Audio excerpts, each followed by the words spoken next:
Go ahead. Yeah. Okay, so it's this is called the Fluidion Alert System version 2. So you can see it's about the size of about a 5-gallon bucket. Yeah, like a Home Depot bucket. Yeah, pretty much. Yeah, it looks like one, and but it's a little more expensive than one of those. Yeah, than $5. Yeah. Yeah, exactly. Yeah. So this one is owned by the city of Lowell. Oh, really? Okay. Yeah, they bought it. They had an engineer at the time who was really interested in using this to monitor bacteria around their sewage plant. And Yeah. when he left, they kind of lost interest in it, and it is a little bit of a beast. It's expensive. Yep. It's like And 40-something thousand, you said, right? it's right, yeah, 40,000, and then you have to maintain it, and Yep. that's expensive too. So, What's the cost of the maintenance on it? so there's a few factors involved. I'll say I'm gonna guess like 15,000, 10 to 15 grand a year. A year. A year. Wow, Yeah. that's not insignificant. Right. Yeah. So that's what I guess you got to look at it from the point of view of this is a micro lab. Yeah. So this is doing everything that you would normally do in a lab. So Right. what does that cost you? Right. You know? Yep. Man hours and Right. you know, Running back and time. forth. Yeah, for Yep, sure. all that stuff. Organizing volunteers. So this is basically it's like a robot that's doing what humans could do. Exactly. Almost. Yeah. Almost. It's doing pretty much everything. Actually, it's doing more. What is it all monitoring for? Or, and then I'll ask you Sure. which aspects you're interested Yep. in. Yeah. So it only does one thing, and that's bacteria. That's it. That's okay, it, so it's yep. just testing for like enterococci or something like that. Right. Yeah. Okay. So here we're testing for E. coli because we can do that when the tide's going out. Okay. 'Cause the salinity levels are lower, but Okay. you can get special cartridges that will test for enterococci. So Oh, you can? could use it at the beach. Yeah. So And why are you testing for E. coli and not enterococci? Or not both? Good question. Good question. Yeah. So a couple of reasons. One is because we can here. So the cartridges are for E. coli are $35 Okay. a piece, and they last on the shelf life of about 3 months. Okay. If we Wow. were to get the cartridges for enterococcus, Yeah. those cost $45 and they only last a month. Okay. So it's kind of an economic issue. Like, Yeah. okay, we can use E. coli, testing Right. here, so let's do it because it's going Yeah. to save us some And money. you can do E. coli because of the because it's a freshwater. Yeah. So Okay. it's brackish, but Okay. so we're able to monitor it. The USGS has a sensor that's out there about a mile and a half. Okay. That tells us what the salinity levels are. Okay. So we know once they reach a certain point, that's towards the sea, obviously. Yeah, of course. So it's going to be a little less here. Yep. So then we know, okay, at these certain types of tides, we Yeah. can use it. So And this thing is constantly monitoring. no. So the technology for testing for bacteria hasn't changed. So Okay. it's the same as what is done in the lab. Yeah. Exact same process. Yep. But it's done inside of this. And so how is the information transmitted? So this is connected to the internet. Yep. And I have an access to it through my phone. Okay. So I can tell it to do whatever I want it to do. So you're like, run it now, and then it Yeah. will run it. And then I think that's the part where Right. you said it billed itself as 2 hours, but it actually takes like 14 It hours. takes 14 to get accurate, yeah. Okay. So you could look at it at 2 hours and you could be really alarmed. But okay, so Yeah. so it's worse at 2 hours? Yeah, it doesn't accurate. So what it does, Oh. like you do in a lab, so Yeah. it wants to heat up the sample. Yeah. And then it's going to start, after a certain period of time, it's incubated. Okay. And then it's going to measure the amount of bacteria Yeah. that it sees in its cylinder. Okay. And then it's going to report that back to you. That's interesting because I think that the way that the one works in Swampscott now is like it like kind of like grows over time. Yeah. So like, if it was the opposite, it would almost be better. Yeah, it would Because be that great. way it's like if we fail 30 minutes in, we can just fail the beach. Yeah. But if it's the opposite where you're like, Yeah. that's nerve-wracking. How did you figure that out? That it was like that was the right amount of time to wait. Trial and error. We did it a few times when it at like 2 hours. Yeah. Because initially there was some talk like you can do it in 2 hours. Right. We had a meeting with the company president. He's a great guy. Yeah. And the company is, I think they're in Los Angeles. Okay. But he's French. Okay. And he was in Paris at the time because they were using these Yeah. for the Olympics. Oh, this is the same sensor This they is use. the same thing, yeah. Oh, Exact same- interesting. exact same Do you model. think they were taking it at 2 hours then? I hope not. I hope not too. Well, he's the one who said, no, 2 hours. You got to go 14 Okay. to get an accurate read. Okay. But hypothetically then, like, this is a thing where, like, so I'm thinking about this as a use case on, like, a popular beach, like Nahant, right? Nahant's crowded as heck during the summer. So hypothetically, we could tell this thing, hey, it's 8 p.m., test it, and we would know by 10 a.m. when people are starting to crowd the beach if it was safe or not, Yeah, right? That's what we do. So, and you can also do it from wherever you are. Like our water manager was out in I think in like Ohio, and she said, "Oh my God, I didn't trigger it." So she just went on her phone, triggered it, 1,000 miles And away. you can do it from, like, an app. Yeah, pretty much. It's like a funky. I'll show you. It's Sure. a funky website. But I could like when I'm done here, I'm gonna set it to take a test at probably around 6 p.m. tonight. Cool. So you can like So- set it like on a timer kind of thing. Yeah, you can set it Very for cool. whenever you want. You can put a schedule in it, Nice. and then you can. And that way too, you can kind of like, if you did need to plan it on the tides and things like that, like you can, obviously tides are predictable, so Yeah. you can just sort of plan it based on that. Yeah. Oh, that's so Yeah. great. So you can, right. So in your case, I guess you're looking at what, like mornings you want to be able to tell people? Yeah, typically like Yeah. in an ideal world, I think I would want to know by like 9 a.m. because Yeah. most folks aren't at the beach at 8, but like they're Right. starting to get there 9, 10, 11 o'clock. So Yeah. that would be the most helpful thing is, and obviously if it rained overnight, we would just be like, don't go here because we know that the waters are not clean when it's rained, but on those non-rainy days or the day after the rainy day, right? Like if we knew a heavy rain was coming, we could just not test Yeah.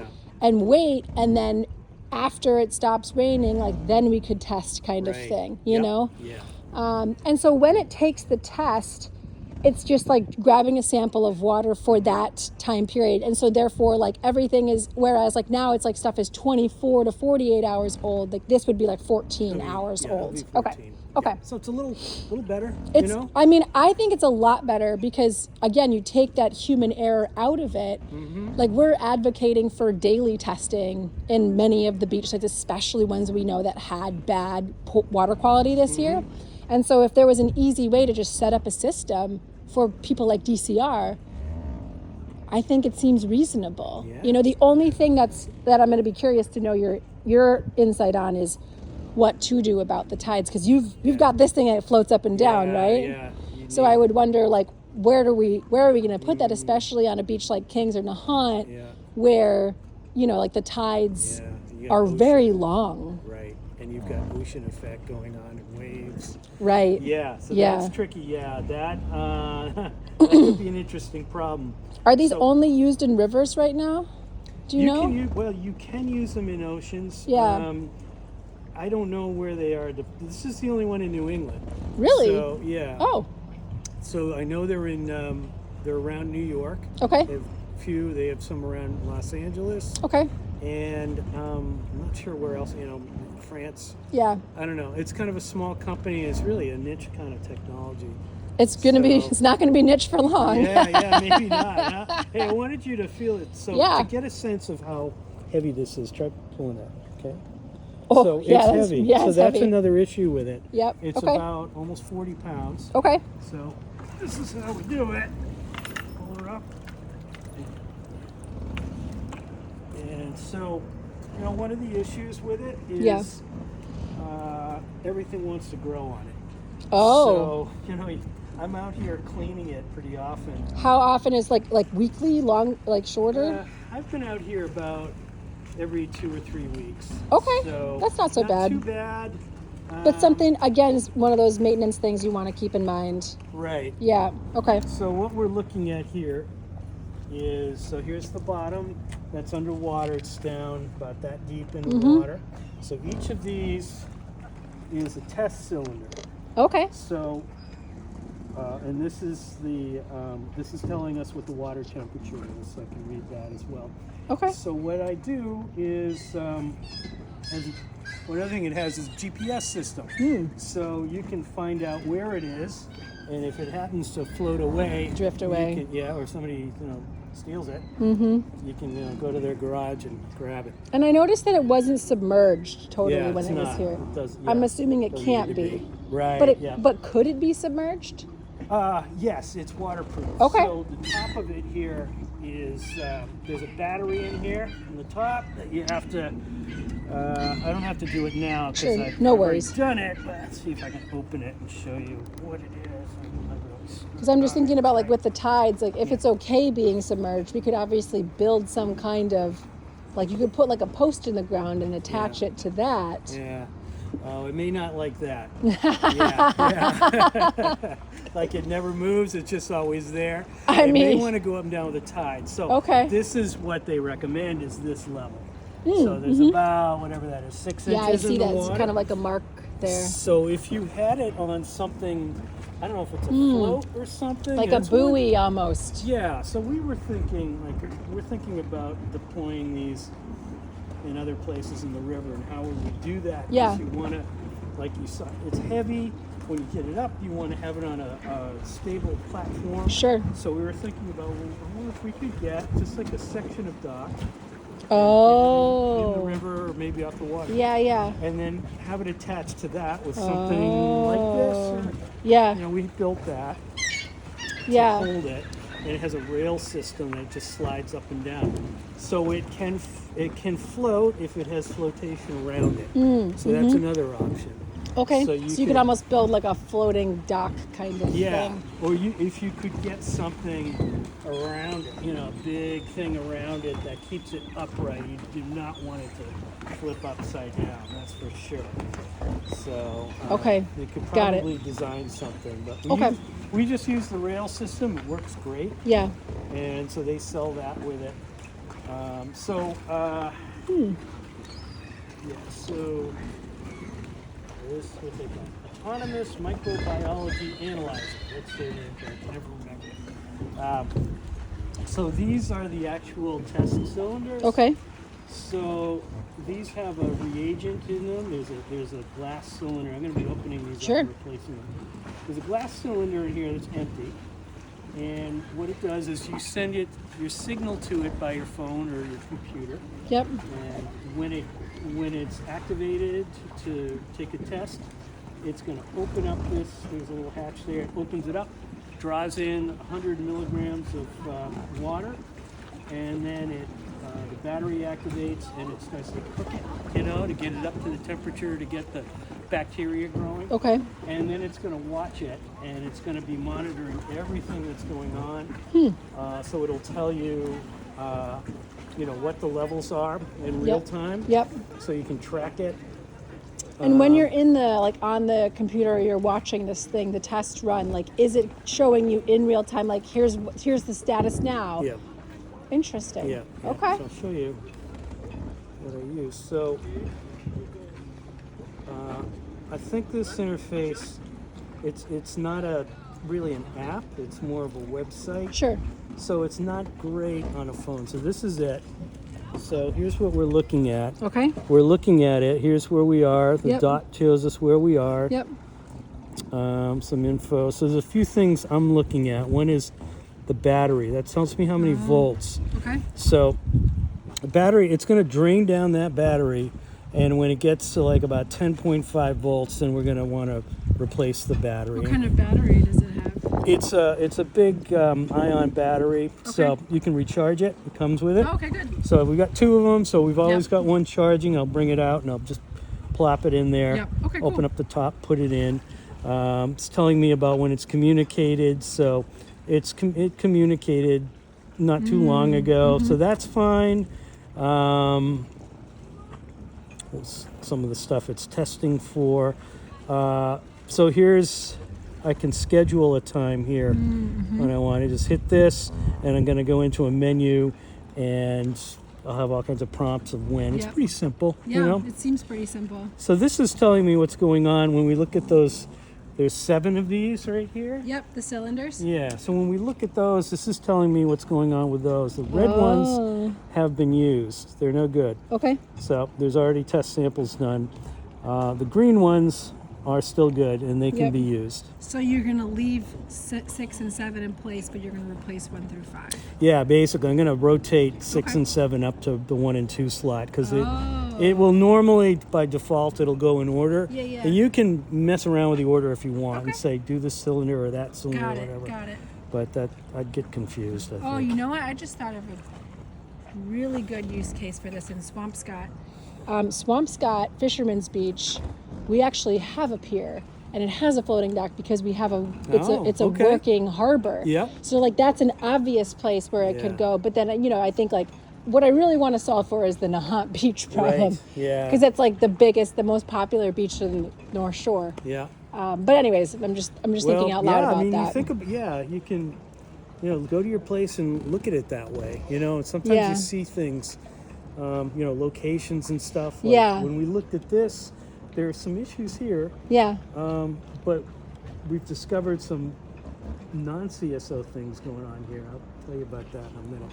But You said non-CSO? yeah, Oh, so you're monitoring for CSOs primarily? that was the idea. Oh, okay. But now we're finding there's other problems. Oh my here. God, I Yeah, can't that wait to weren't hear about expected. And this little thing tells us. That's so awesome. All right, So I'm excited. Okay, so I just activated it.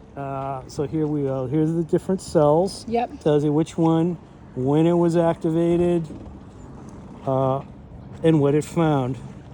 E. coli levels. So Low. low. What is the Pretty high. What's the failure rate for E. coli? I only know. It's Enterococcus. 235. Oh, that's pretty high. Okay. Yeah. So 935 was really high. And what day was that on? The 19th. That was on the 19th, right? Wow. Yeah. Okay, And so look that at was this like one. 4x. Yeah. This one was No. almost 46,000. What? Okay. So Holy smokes. and there was no CSO, there was nothing going on at that time. Right. So we find this happens, we'll have these are all fine, Yep. and I can go back through every test we've ever done on it. And I can look at, it's hard to see on a phone, but And I'm let's see if I assuming can you've done see it. something at some point in the past to like triangulate and make sure like that's the actual number. Right. Okay. Yep. Got it. Yep. So yep. So Not we can taking a also shot. tell when we're running a test Yeah. whether or not it's operating correctly. Okay. So this is an example of what we'll see as it's testing. So it was set off, and what it's going to do is it's first going to report that it found a total coliform number, and that's this first line, this orange line. The vertical one. Yeah. Okay. And there it is right there. Yep. And then it takes a while for it to finally find the E. coli levels. It detects it, and Okay. then it'll tell us, I've detected it. And then, here's at 14 hours where So we the 14 go hours to. is where they're intersecting. Right. Okay. Yep. And so then it's good. And then if one of these doesn't show up, there's a big school of fish. I right here, know, by the I way. can see that. Yeah, there's striped bass. It's killing me. Oh, that's Yeah. great. Sorry. I'll be back tomorrow. So anyways, yeah, so that's telling us some info. Let's see. So it's much better on a laptop. I should No have worries. brought. Oh, here we go. Okay. So this is telling us some other stuff. So I set it off. It's this red line is important. That's the battery drain. Okay. So I'm going to be watching that. I'm going to be watching it to make sure. Whoops! It just updated. It does this occasionally. It reconnects with it. No and worries. reads what it's doing. Let's see. Sample history. We'll go with the one I did a couple of days ago. Okay, so this was a good one. There was no problems. Okay. If there is a problem with the data, it'll Okay. tell you. Okay. Like if there Okay. was an error or something. Yeah. Okay. Something didn't happen, it'll tell Yep. you. Here's that. Okay, here's that chart again. So it's telling me, okay, the battery went off, it incubated the temperature came up. Temperature's constant. Yep, it hit the right temperature. Okay. The signal was good. That's good. You don't have to guess. Like if something does go wrong, this will tell you like what exactly went wrong. Right. Okay. So you kind of get a handle on this after a while. You'll see something that looks wrong, and Yep. we've run it about 45 times, I think, and we've had 3 instances where there was a problem and Okay. the sample was bad, and we don't know why. It was. How often could are be you guys anything. sampling now or taking tests? So we sample every Friday. Okay. So this sample I'm doing tonight is for Friday. So I'm gonna Okay. set it off at the low tide. So we're limited by the low tide here. Right. So that's gonna mess up our schedule. Okay. So I'm gonna test at 5 p.m. So by 7 a.m. tomorrow. Oh no, 7 p.m. tonight I'm gonna do. So by Yep. 9 a.m. tomorrow, Yep. I'll be able to know what it is and I'll be able to report to people. You know, it looks like a good weekend on the Merrimack according Okay. to this. Got it. And then after CSOs for 3 days. You test all 3 days. Yeah, Okay, once so a day. once one ejects, you go that day plus 2 more days after Right. that. Okay. Yep. That's good to know. Yeah. I definitely think we need to be doing things like that because we have a whole lot of CSOs ejecting into a very small area. Yeah. It's not great. If you had more than one of these, so Yeah. you got the 14-hour problem, Yeah. but if you had more than one of these, I mean, it'd be kind of cool if you set one off at like 3, and then you set another one off at 5. And you'd or have 6 or continuous something. monitoring. Yeah, and you'd Oh, be that's behind, interesting. But you might start to see some things going on.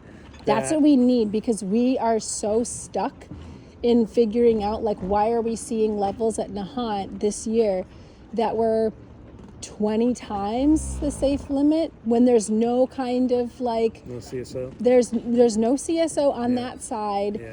There's no outfall Yeah. on that. There's no major outfall on that side. Like Yeah. sometimes we would see Nahant looking worse than Kings Beach where there was a major outfall.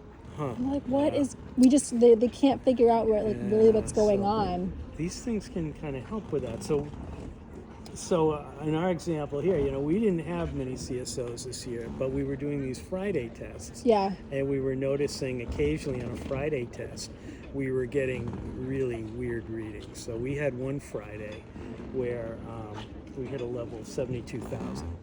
So it's compared to 235. Yikes. Yeah, so it was really high. Yeah. So we're looking at the environment here and thinking, okay, well, there were a whole bunch of yachts Right. right there. Right. Were they dumping sewage right there? So that's where they're like Maybe. emptying like their chamber, their modern day chamber pots. Exactly. Right. Exactly. Yeah. Okay. So we've had that happen a few times here.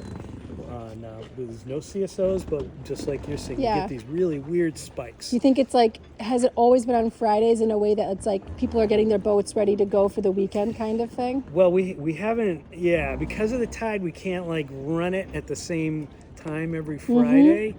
But that's something we're wondering about. Like, okay, so this has given us a clue that there's something else going on Right. here. So now we got to investigate it. So you don't know what that thing is yet. No, but we're looking around like, okay, it could be, what's in the environment Yep. here that it could be. And there That's are- an interesting thing because like that would apply for us at like Fisherman's Beach, but it wouldn't apply to Kings in the Haunt for these like weird blip days. So, but it's coming from somewhere. So Yes. that might help you. Something like this might help you. If you're able to move it, or if you're able to do grab sampling too, Yeah. and then start to like zero in on, okay, where is this actually coming from? Right. Then maybe you can solve that. Yeah. I know, like in Lawrence, I remember a number of years ago, they were getting we weren't using this at that time, but Yeah. getting really, really high readings. And it turned out that it was this bagel shop that every once in a while was dumping its waste into a street drain, and Like then it would food come down. waste or Yeah, and like really nasty stuff that would have really high bacteria levels. Yeah. And it would just show up. But that's, you were able Yeah. to kind of like track it back to that. So, and then that's a single source sort of, Yeah. I don't know if that kind of stuff goes on there, but Well, I mean, I think about things like dogs using the beach, Yeah. right? Like if dogs are on the beach, And it's funny because like in the past, the director of health in Swampscott has blamed like some of the readings on like seagulls, who Yeah. all populate around like the outfalls because they like grow stuff, I guess. Oh yeah. But I'm like, I think that could be part of the explanation. Yeah. But then it's like, well, what's the solution to seagulls? It's one thing to like say like no dogs in the beach. I think it's a good idea. Yeah. Yeah. But yeah, these are just because I agree. Like I think that there's a lot that we still don't know. I don't think we understand fully like how the town's using fertilizer plays into all of these things. Yeah, like if true. that is helping, just like maybe the bacteria problem isn't that bad, but then we're just dumping fertilizer into the situation and it's actually making things like explode. Yeah. While it's traveling down our storm drains. Yeah. Right? In like a nice closed, warm, moist environment. Yeah. Yeah. So anyways, those are the things that I'm kind of like thinking about is like the whole ecosystem of like what's actually going on. Like let's not just zoom in on one thing, Yeah. which is an important thing, which is like fixing drains, right? Yeah. And sewers and laterals, but also like what else is going into yeah, it. Absolutely. Yeah, we're in the same boat here because, we for a while we're looking at doing eDNA testing to see, what is the actual, mammal source of poop. Yeah. Oh man. Yeah. Oh, that's a great idea. Yeah. It's expensive. So the EPA office was interested in doing something with us on it, and then they weren't. When you say expensive, like do you have an estimate on it? I don't know myself. I wasn't directly involved, but I know for us it wouldn't have been affordable. But if you've got a source of money, well, there's all kinds of stuff. There's all kinds of grants. I think that the application deadline for a particular grant for water quality testing is like October 11th. So you'd hypothetically still have time to apply for that. Mm-hmm. I can send you the link. I got great. via email because I think like so again something like that is like if there's money for it and they're saying do it for water quality. Like I think that's a good reason why. It's like, is it dogs? Is it seagulls? Is it fish? Is it us? Yeah. And then you could do it, if it's a dog park. We've got a dog park just upriver from here. Dogs are swimming in the Merrimack all the time. So if we discover, do eDNA down here and find it's whatever 50% dog, then we could do some sort of an outreach program. Right. Yeah, you can change the way that you're interacting with the water. And I think that could very much be true in our area too, especially with dogs, because dogs play on Kings Beach all the time. Seagulls are on Kings Beach all the time, but then you also have the broken sewer issue. Yeah. But the sewers are mostly like, I don't want to say mostly, but more and more the sewers are getting buttoned up, and yet we're still seeing really bad numbers, and everyone's getting frustrated. Like, we're spending millions of dollars, why isn't it fixing it? And it's because we don't understand pieces of the puzzle yet. Yeah. So I think that's an important piece of the puzzle to look at. Yeah. I think you can sort this stuff out with, this kind of equipment, and then with human grab sampling, and then just comparing, notes and sort of like zeroing in on a location. Right. Yeah. And if you throw the eDNA piece in, even better. Yeah. Oh, that's huge. I love that. I love all of that. Yeah, it'd be cool if you had a endless pool of money. Yeah, right. And a lot of people. Well, we luckily have a lot of people in the government or in the government adjacent bodies who are like very much invested in this. Yeah. And I think they just kind of need to be told like, hey, here's an option, and they'll go after it. Yeah. But I think people are feeling like a little bit lost, confused, and like split in a lot of different directions. Yeah. And so if we were able to say like, hey, this is a really great next idea, let's just do it. Yeah. I think that they would probably go for it. Yeah. But, this thing's got some cachet. It's because it was used in the Olympics, and because it's technology and something kind of new, even though it's expensive. Yeah. People, politicians, they like that. Great. It's like, ooh, that's really cool, and it looks good, and it does work. So I find it's a viable system. Yeah. We weren't sure when we started this what it would be like, but I think it's cool that we found that there's something more sophisticated going on here than we thought. Yeah. So now we can start to kind of build around that. So we're thinking about that for next year, coming back to Newburyport and saying, well, here's what we found. Yeah. And we can help you with this issue of whatever is getting in here, but it's going to be more work, and Right. more people and stuff like that. Yeah. And do you want to do it? Yeah. So Yeah. see where they're at. Cool. Yeah. Is there anything else you want to show me that is good to see on the particular machine? Yeah. So let me open it up. Let me open up one. Thanks of these for all the cylinders. questions too. Yeah. Hey. When in I'm really Rome. happy to show you this thing. So these are pretty simple. You just kind of turn them. So everything has to be watertight. Oh yeah, so it's got like gaskets and stuff on it. Yeah. So that is a sample. That is. I'll gasket it. I gotta clean all that off. Okay. So there you go. That's a used up sample right there. Okay. Um, And so was that one single sample? yeah. So Okay. so what it's going to do is it's going to open up this nozzle Yeah. automatically. It's going to, Okay. it's going to pull it in Sure. somehow. Sucks it in. There's a reagent in there. So hypothetically, if we wanted to do daily testing somewhere, you would be changing this thing once a week. Yeah, and then you've got the battery issue too. Right. How long is your battery going to last? Got it. How long does a battery take to recharge? Not long. It's a few hours. Okay. But, So it's not like you'd ever run into an issue where like both were drained, I as don't long as think you were so. recharging. We've Okay. never done that. Yeah. Okay. Yeah. I don't know about if you're doing it once a day though. Yeah, it's just a matter of getting back out to it, right? Right. So that's a little bit of a pain. Yeah. We do have a harbor master in Swampscott out of Fisherman's Beach. So this might be a thing where, hypothetically we could enlist some assistance. That would be really handy. Yeah. Okay, I'm gonna pull these out so you can take a look, because one Sure. of these had I don't know if there's a different color or not. They all look about the same color. So one of these was a really nasty sample. 2, 3, 4. Okay, it might be this one. And the bad ones usually look visibly different. I don't know. I'm curious about that. They all look the same to me. Okay. 6. Okay, there's the only other one I need to replace. Oh, yeah. That's the bad Whoa, one. No way. That was the bad That's one. disgusting. Yeah. That's what the water looked like? Well, with the reagent. in Oh, it. okay, So the okay. reagent is going to create this Interact. really bad stew of Wow. bacteria. So, yeah, okay, that's interesting. I had Wow. a feeling it was going to look bad. That's so interesting. But that's like when you're in a lab, and this is kind of what they do is they're going to cook this, and it's with the reagent in it, and it's going to turn colors, and then Yep. they read the color to match The level. Yeah. Yeah. Okay. That's what it's doing. So.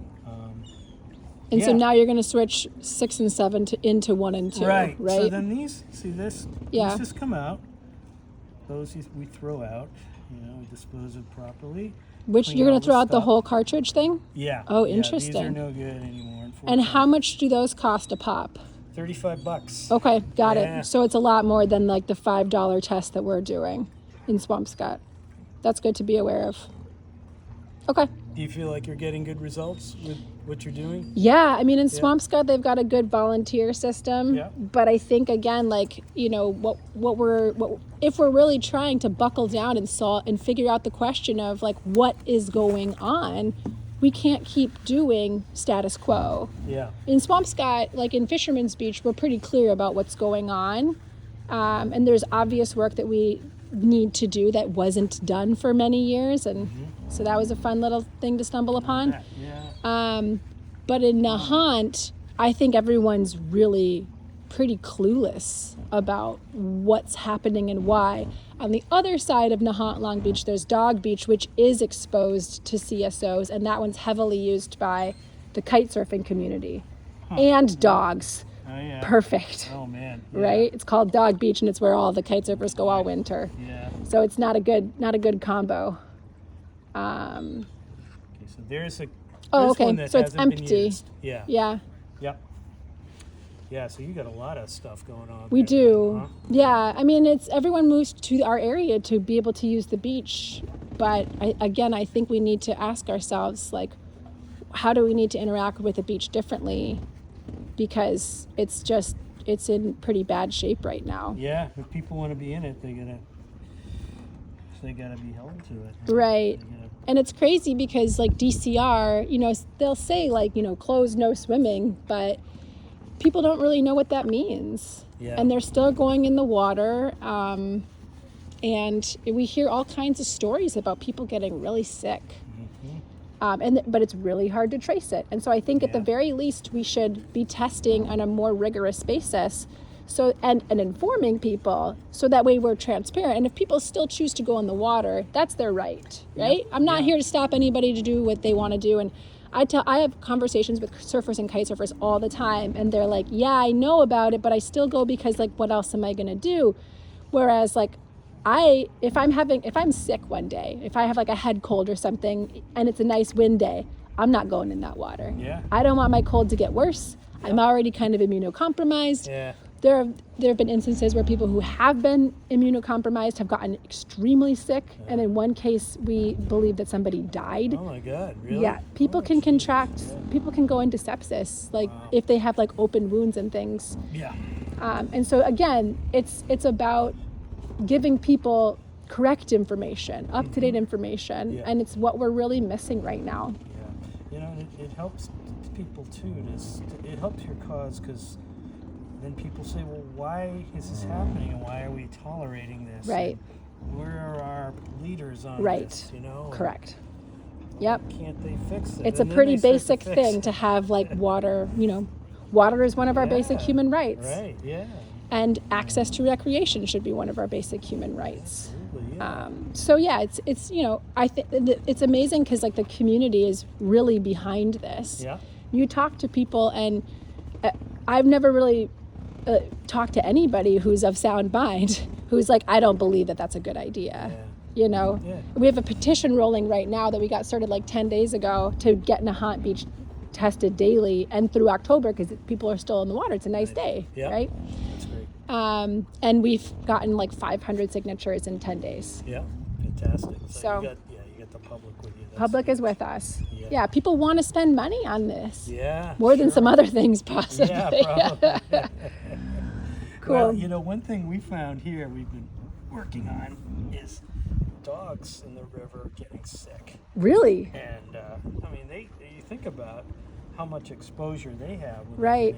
Yeah, their mouths are open, they're grabbing stuff. So what happens, what are the instances you've heard about with dogs? It's anecdotal, so that's the problem. But it's so hard to track this stuff. Yeah, so one thing we've thought about doing is working with vets' offices and doing like what they did in local hospitals. They did a study, Boston University did a study where they compared the number of people who were admitted to our hospitals in the Merrimack Valley after CSOs compared to other times of the year, and they found that there was, when there were very large CSOs, there was a very large spike. So it's very... and what would people come... Is that just tracking GI stuff? Yes. Or? Yeah, okay, so GI. mostly GI. Okay. Yeah, so they didn't... I don't think they even looked at any kind of infection issue. We've heard a lot of anecdotal stories about that. Right. Yep. That's what we've heard a lot of all of it. So there's a connection there, but we thought, well, people love their dogs, and what would they think if they found out that if their dog is, going to the vet because they're really sick, it's because of CSOs, Right. And that would be, that's a vocal group. For sure. People love dogs. Yep. Dog owners care so much about it. It's like a family member for them. Yeah. And now imagine, right? And now take that one step further, and now we're talking about kids.